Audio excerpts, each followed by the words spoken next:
बात है सुंदरवन के जंगल में टुनटुनी चिड़िया अपने पिता टुन्नू चिड़ा के साथ एक किराए के घर में रहा करती थी। टुनटुनी की माँ के देहांत के बाद टुन्नू ने अकेले ही टुनटुनी चिड़िया का पालन पोषण किया था। वो अपना घर चलाने के लिए मजदूरी किया करता था। वो अपनी सारी कमाई अपनी बेटी टुनटुनी की पढ़ाई लिखाई में लगा दिया करता था। लेकिन फिर एक दिन अचानक एक दुर्घटना में टुनटुनी के पिता टुन्नू की मौत हो जाती है। अब टुनटुनी चिड़िया अनाथ हो गई थी, लेकिन समय के साथ साथ टुनटुनी की आर्थिक स्थिति खराब होने लगती है। उसके पास खाने पीने के लिए बिल्कुल भी पैसे नहीं बचते हैं। तभी उस घर का मकान मालिक चील सेठ वहाँ आता है। सुनो टुनटुनी, तुमने कई महीनों से इस घर का किराया जमा नहीं किया है। तुम्हें इस घर से अभी निकलना होगा। प्लीज सेठ जी, ऐसा मत करिए। मेरे पिताजी का देहांत हो गया है और इसी वजह से मैं घोंसले का किराया नहीं भर पा रही हूँ, क्योंकि मेरे पास बिल्कुल भी पैसे नहीं बचे हैं। और अगर आपने मुझे घर से निकाल दिया तो मैं बेघर हो जाऊंगी। कहाँ जाऊंगी मैं, कहाँ रहूंगी? देखो टुनटुनी, मैं तुम्हारी कंडीशन को समझ सकता हूँ, लेकिन इसमें मैं तुम्हारी कोई मदद नहीं कर सकता, क्योंकि मेरे भी कुछ उसूल हैं जिसे मैं किसी के लिए नहीं बदल सकता। इस तरह टुनटुनी चिड़िया चील सेठ से खूब विनती करती है, लेकिन चील सेठ उसकी एक नहीं सुनता और उसे घर से बाहर निकाल देता है। फिर टुनटुनी चिड़िया मदद मांगने के लिए अपने चाचा चाची के पास जाती है, जहाँ उसके चाचा कालू सेठ उससे कहते हैं, तुम चिंता मत करो टुनटुनी, हम है ना, आज से हम तुम्हारा ख्याल रखेंगे और तुम हमारे साथ हमारे घर पर रहोगी।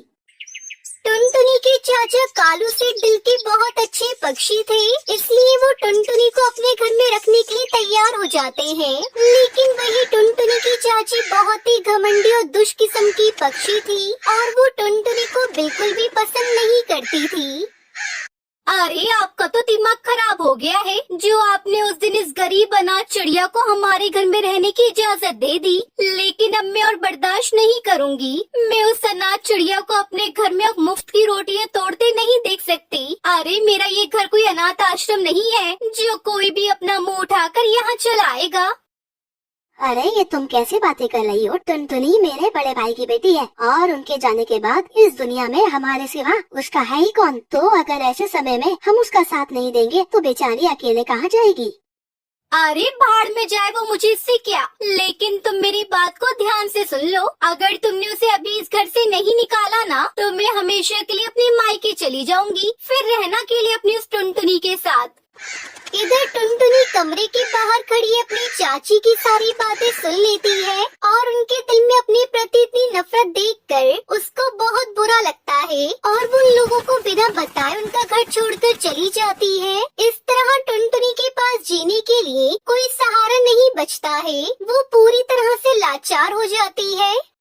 हे भगवान, अब मैं क्या करूँ, कहाँ जाऊँ? मेरा तो इस दुनिया में अब कोई भी नहीं है। इस तरह उस दिन के बाद से टुनटुनी चिड़िया जंगल में ही अपने दिन गुजारने लगती है और कई दिनों से भूखे पेट रहने की वजह से टुनटुनी के पेट में बहुत तेज दर्द होने लगता है और उससे अब और भूख बर्दाश्त नहीं हो रही होती है, जिसकी वजह से वो पक्षियों से भीख मांगकर अपना पेट भरना शुरू कर देती है। ऐसे ही एक दिन एक ढाबे के बाहर कुछ पक्षी बैठकर खाना खा रहे होते हैं। उन्हें देखकर टुनटुनी की भूख और बढ़ जाती है, जिसके बाद वो उनके पास जाकर कहती है, सुनो भैया, मुझे बहुत तेज भूख लगी है, प्लीज मुझे कुछ खाने के लिए दे दो। टुनटुनी की ऐसी हालत देखकर उसकी मदद करने के बजाय वो पक्षी उल्टा टुनटुनी का मजाक उड़ाने लगते हैं और उसे बहुत परेशान करते हैं, जिससे टुनटुनी चिड़िया का दिल पूरी तरह से टूट जाता है और उसकी आंखों में आंसू आ जाते हैं। अब बस बहुत हो गया, मैं और ये सब बर्दाश्त नहीं कर सकती। मुझे ऐसी मतलबी दुनिया में नहीं जीना, जहाँ हर कोई दूसरे की तकलीफ का सिर्फ मजाक उड़ाता हो। इसलिए पिताजी, अब मैं भी आपके पास आ रही हूँ। अब मैं यहाँ नहीं जी सकती हूँ। इतना कहकर टुनटुनी भागते हुए जंगल के बीचों बीच बने कुएं के पास पहुँच जाती है और उसके अंदर छलांग लगा देती है। लेकिन जैसे ही टुनटुनी उस कुएं के अंदर कूदती है, वैसे ही एक सुंदर सी परी टुनटुनी को बचाकर वापस कुएं के बाहर ले आती है और उससे कहती है, अरे बेटी, यह तुम क्या कर रही थी? तुम्हें पता है ना, आत्महत्या करना कितना बड़ा पाप होता है। और वैसे भी जीवन को खत्म कर देने से समस्याएं खत्म नहीं होती हैं, बल्कि उनका सामना करने से ही उनका अंत होता है। तो बताओ तुम्हें क्या तकलीफ है? फिर टुनटुनी चिड़िया अपनी सारी परेशानी उस परी को बता देती है। टुनटुनी, तुम बिल्कुल भी चिंता मत करो, मैं हूँ ना, मैं तुम्हारी मदद करूँगी। इतना बोलकर वो परी अपनी जादुई शक्तियों से टुनटुनी के लिए वहाँ पर एक बहुत ही सुंदर फूलों का घर प्रकट करती है।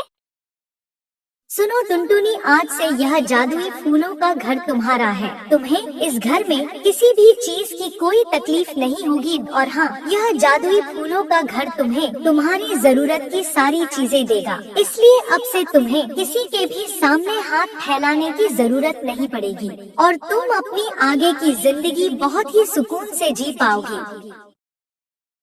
आपका बहुत बहुत शुक्रिया परी जी। आज आपने मुझे जादुई फूलों का घर नहीं बल्कि मुझे जीने का सहारा दे दिया। मैं आपका यह एहसान कभी नहीं भूलूंगी। इस तरह टुनटुनी चिड़िया उस जादुई फूल के घर में बड़े ही आराम से रहने लगती है और अब उसकी जिंदगी में किसी भी तरह की कोई तकलीफ नहीं होती और वो अपनी आगे की जिंदगी खुशी खुशी व्यतीत करने लगती है।